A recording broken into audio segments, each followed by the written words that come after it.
Hey, so what's going on there, guys? My name is Dustin, and I deal with depression. And this may come as a shocker to you guys, because my traditional commentaries and videos are just bubbly, erotic, funny, goofy randomness. I like to teach and educate people, and I absolutely love what I do. But, you know, deep down underneath this beautiful voice and this round, fat exterior is a person. And I deal with just as much stuff as you guys do. I want to go on the record to say that this is part of an inspired thing from you guys. I constantly get asked for people to say, "Hey, Pong, where are the real talks? Those are my favorite series. Can you bring them back?" And for those that do not know, that used to be a series I ran when I first started YouTube years and years ago. When you were still in diapers. And I decided that right now was the time to actually make one on this topic because I've been battling depression for a little while now. Depression does a really, really good job at one thing. Phenomenal job. Depression, you sneaky devil, you. It does a good job at isolating you. What it does is it seeps inside you and tries to force you to implode. It's a really, really good silent killer. It makes you feel like you are the loneliest person in the world and nobody can relate, and you're flawed, you're horrible, you're terrible. It is a weapon against yourself. And, you know, some situations that's true. You may actually be alone. You may not have the loving support of family members or friends around you. And in that situation, that's got to be rough. I've never been there. I've always had at least one or two people that are close to me to hold me to ground. But in many cases, even when you have a large amount of people that love you, support you, and, you know, care about you and continuously push to make you feel better, you can still suffer from depression, and it can still hit you, and you can't even acknowledge or realize that these people love you and care about you. It does that good of a job, and it camouflages so well that it makes you beat yourself up.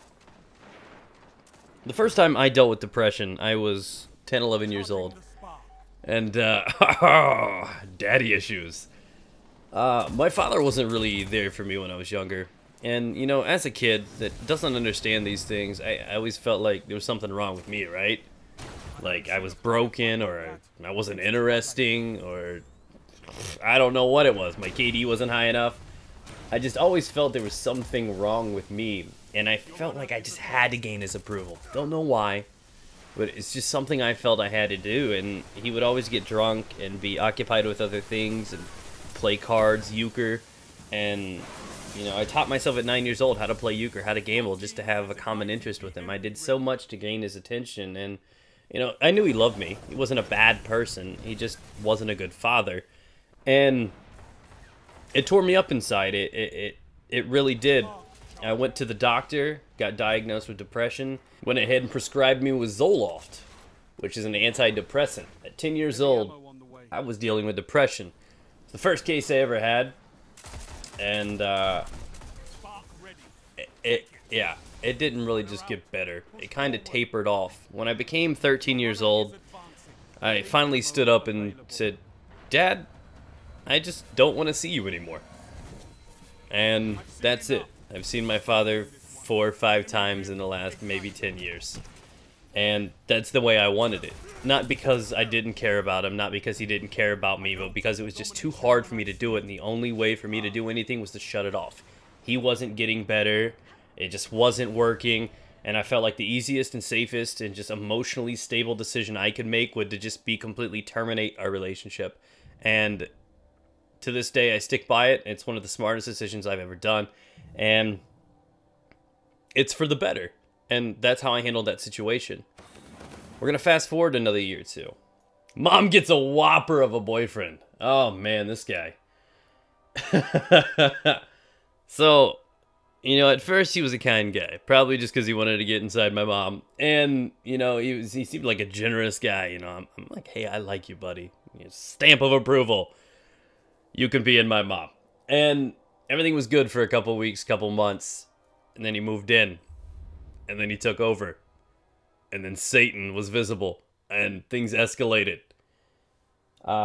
This probably put me through the roughest years in my life. It forced a depression. This guy was military. He was extremely strict. And he would mentally and emotionally abuse me. He never actually put his hands on me, and I wish that was the case. Physical things heal a lot easier than the mental and emotional things do. He would torment me. He would completely just harass me all the time. Like it was two different people. Like when he's around my mom, he'd treat me and make her see that he cares about me. He would put on this disguise like he actually cared about me. And then as soon as she was gone, he'd treat me like shit. And it was like, what the hell even happened? What did I do to trigger this? And again, I go back to that, is this my fault? Am I broken? What's wrong with me? And I started getting grounded on the regular. Not because of the normal things that kids get grounded for, like smoking a J or something crazy like that. If I opened the refrigerator door and closed it without taking anything out, that would kick on the generator or whatever you want to call it, therefore it cost money, I'd be grounded for like a month. If I left a room without turning the light on, that's wasting energy. I'd be grounded. When his parents would come over, he would tell me to not be around them. I was not allowed to sing in the car. If my jam came on, I had to be quiet. He could though, but nobody else could. Extreme control freak, and the worst part about this is he would mentally torment me. He knew what he was doing. He was conscious of it. He was aware. He was doing it on purpose. And that was the part that hurt me the most, is because he was trying to make my life hell. And he did a bang-up job about it, man. The worst part about it is that, you know, when he was around me and my mom at the same time, she could never see the signs.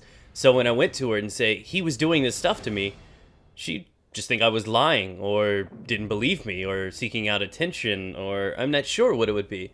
But to look at your own mom saying, hey, this guy is hurting me, he's abusing me, he's being mean, he's doing wrong things, he's cruel, he's a dick, and her to be like, you're just overreacting.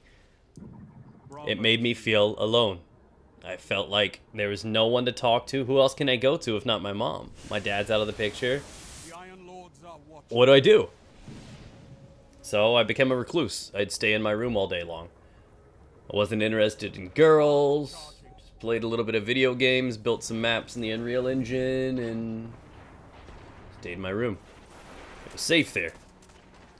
There was one time I came home from school one day, and I came out into the living room, and I was on my phone, and I was talking to someone. It could have been my friend, whomever, my grandmother, and I decided to situate myself between the table, which was on wheels, and the couch. And I opened up a pack of Pokemon cards, because I got me one. And so I'm reading off what I got to my grandma or my friend or whomever. My grandma was my only friend, clearly. And I go about my day, I go to the bathroom, and he shows up after work about 20 minutes after I get there. And he goes straight to his room, locks the door, because there's an actual key lock on his door, because that's normal. And he comes out about 15 minutes later, and he said, hey, did you leave the light on in the kitchen? And I said, no, I don't think I did. And he said, okay. And then he said, remember when I came home and I saw the table was slightly moved? Did you move that at all? And I said, no, I didn't do that. Because I was on the phone, I wasn't paying any attention. I don't recall moving it, I didn't do it on purpose. He's like, okay, whatever. About an hour after that, my mom comes home, and she sits down on the couch, and he has us have a little sit-down time. And he comes out of his office, and he brings a camcorder. So he had set up cameras in the house to watch what I do, to punish me for it, or to call me out on whatever. And he goes, remember when I asked you to turn the light on? And you said no? That was a lie. And I'm sitting there like, what am I doing? What am I doing wrong? My mom's holding me like, what kind of person is this? She's like, well, I've never seen this from you before. Remember when I told you to, did you move that table? And you said no? You did when you were on the phone right after you got out of the bathroom. That's strike number 2. Don't let there be a 3. At this point, he's just a tornado of rage. He's pissed off. Again, I have no clue what happened. I didn't get any holographics in my pack either. This day is complete shit. And I'm sitting there looking at my mom, and it finally clicks with her. She realizes what I've been putting up with this whole time. He went as far as videotaping me when I come home. How invasive and creepy and inappropriate and freaky is that? He put me through quite a lot. Some things I don't feel like sharing, but it was a lot worse than I'm painting the picture as. Now, you guys are probably like, this guy's a total dick, right? And let me give you an origin story. There was a guy who met a girl serving his country. He was stationed in Germany for a while, fell in love. Met a nice girl, had 2 kids, pregnant with the 3rd. She comes home. He's got about a year left in his tour. He stays stationed there in Germany, finishing out what he has to do, his obligation. She comes home to get prepared and get ready. He comes home, nobody's there. Nobody's there to greet him as he gets off. He's expecting to see his 3rd kid for the first time, his 3rd daughter, his girlfriend, his 2 other kids, how much they've grown up in a year without them, and they're not there. Goes on to find out that she moved to a state far away from where he is supposed to be. Found a woman, fell in love, and started raising their 3 kids with her. All the while, there were some complications in the mix where he was not able to do anything about it. He was left completely helpless. I don't know what the laws were back 20 years ago, but I know in certain states and certain situations nowadays that, you know, if a man and a woman were to even get divorced, the woman just is, for some reason, is more entitled to the children than others, and that's how things work. And I don't know what it was back in the day, if she moved to a certain location or he just didn't have the money to fight or what it was, but she moved to a certain location that he could have no say in controlling where the kids were going to be, and he would have to travel crazy distances just to see them, and that was only if she allowed it. And that's crazy, man. A man that served for our country to get screwed over like that. I couldn't imagine what it'd be like losing my children. See, losing your children to like death or something like that, there's closure there. Having them taken from you and having just no chance at getting them back, nothing to do about that, that's another level of torture. This same man was that guy that gave me the worst days of my life. I'm not saying this to defend him. There's nothing to excuse how he treated me and how he tormented me. None. But it makes you understand. This guy ended up cheating on my mom, leaving. I find out a couple years later he ended up with another woman with 2 kids, a boy and a girl. And I couldn't help think that they're going to go through the same exact shit that I was going to go through. And I felt for them because I lived it. Found out there was a disagreement between them sometime, and he kidnapped the kids inside the house. Held on to them, police were called, tried talking him down over the phone, tried to make sure he didn't kill the kids. After about an hour, he let the kids go and he took his own life. When I was a teenager and I heard the news, I was relieved. I was like, yes, that's one less piece of shit on this planet. As an adult now, being able to reflect on that, actually understand what it's like to have kids, understand depression and stuff, I feel sorry for him. I truly do. To know that this is a man that signed up and enlisted to provide for our country, to sacrifice himself. You don't have selfish people in the military. If you've ever dealt with anybody that's in the military, you know that most of them are givers. Most of them are kind people willing to do anything for anybody. And it hurts me to know that at one point in his life, he was probably just a genuinely nice guy. A great person. Until those things piled up. And it just ate away at him. Being alone, not being able to see your kids. Her doing a dirty move like that. And I understood why he took out his problems and issues on me. He couldn't have his own kids. You know? So he treated me like shit. If he couldn't have them, nobody can be happy. I got it all much later in my life, and I understood it, and I felt bad for him. To know that he was pushed to that limit, that he was a victim himself, that he was abused, and that he suffered. And it broke my heart to know that I had such hate for this man, to only discover later in my life that I felt bad for him. And I came to terms with something with depression. And this was just a different outlook that I took to approach the world, if you look at all the bad things that happen that generally trigger depression, or just naturally bad shit that happens, because the bad things that happen, they don't generally happen in ones. They come in pairs, twos and threes. You know, it's like it all happens in one period. You know, hey, you find out your grandma has cancer. Next week, your dog dies. It always just happens at one time. It's like the levee breaks and it all just rushes right at you. And I realized that if you take all the bad things that you're used to dealing with, you know, losing loved ones to drugs, or dealing with cancer, or bad relationships, or depression, all of these things, most of you guys have dealt with or are going to deal with. Someone close to you you're going to lose to an accidental death or cancer or something, or multiple people in these circumstances. And you got to understand that how many of those are actually in your control? Almost none of them. Point and truth of the fact is, bad shit is going to happen. Good shit is not guaranteed. It's not promised.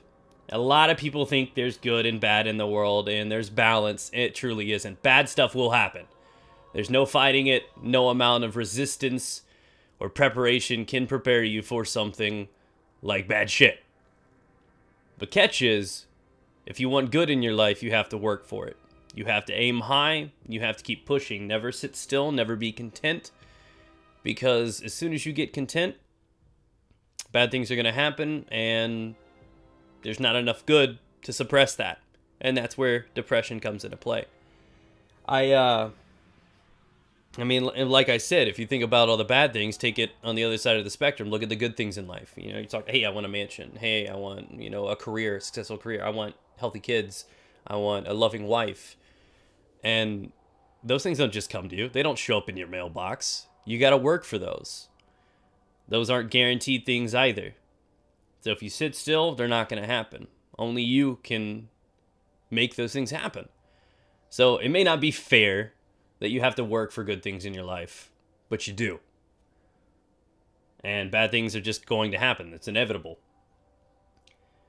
When I was a kid, one of the things I did to get myself through this depression was to focus on something. I had to cling to something for hope, for structure, for balance. And what I did was I aimed for my kids. Now, I'm 13. I'm clearly not having kids. I mean, nowadays, there's probably an MTV show on that. But back then, you know, I didn't have anything. I felt separated from my mom. I felt alone, isolated, no one there for me. I wasn't interested in girls. I was too much of a funk to even care about hooking up or anything like that. I was missing out on so much of my life, being grounded, and it was terrible. So I looked to the future. I told myself that someday I'm going to be a father, and I'm going to be the best father I can be. I'm going to be the father my father wasn't. And I'm going to do everything I can to make sure they're prepared for when this happens. I'm not one of those people that's like, I want to make sure my kids have everything on a platter. I want them to deal with bad things. It prepares them for life. It's a necessity. And it's going to happen, like I previously mentioned. So what I can do is share my stories with them. My knowledge, my experiences. I can prepare them as best as I can, but they're going to have to stand on their own. So as a child, as a teenager at 13 years old, you know, contemplating suicide, feeling isolated, whatever my situation was, I felt that if I attached myself to some positive thing in my future, that I'd make it through, and I did. I didn't have kids. I didn't know what the names of my kids were going to be. I just know that I wanted to be better for them. And I attached to that idea. Months later, years later, I found my wife, Amanda, fell in love, and I instantly became a better person from there. I crafted myself and became a better person for her because she deserved it. So life is all about finding something worth becoming better for. And that's how I defeated depression. And it's a crazy fight, man. And the biggest thing you can do to fight against it is to realize you're not alone, because that's what it does best. So if you're still listening to this video 19-something minutes in, do me a favor, leave a hashtag not alone comment down in the comment section below if you have dealt with depression in your life. The best thing you can do is realize that you're not alone, that millions of people are dealing with the same exact situations that you're dealing with right now. and that you're a beautiful person. You have a lot going ahead of you, and you gotta find something to cling to. And it's not the healthiest thing in the world to cling to one thing, but it's better than not having anything. It's great to have a few things to attach to, like a career drive, your kids, your wife, so that if one of those were to fall apart, you still have the other ones to land up on until you get that situated. But it all starts somewhere. It all starts with you saying, fucking 1v1 me, depression. And it's not going to be an easy battle. I don't plan to act like this is the solution for your problems. It's how I did it. So whether or not your outlet needs to be playing video games or reading books or anything like that, I don't know. I also found out that helping others was a ridiculous helper when dealing with depression. You feel isolated, you feel alone. I started working at a soup kitchen. I started doing volunteering with stray animals and shelters, and I saw firsthand what other people were dealing with, and it was a lot worse than mine. It kind of gave me a reality check that maybe things aren't as bad for you as they are for other people.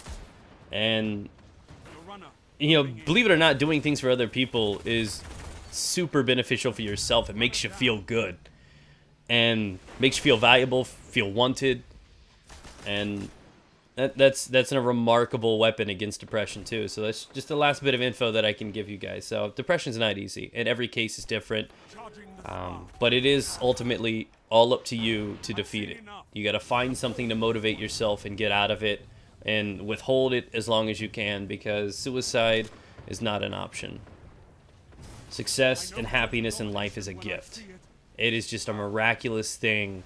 There's no point in wasting that. Hold off as long as you can. Find people to talk to, a support group, anything you gotta do. Do it.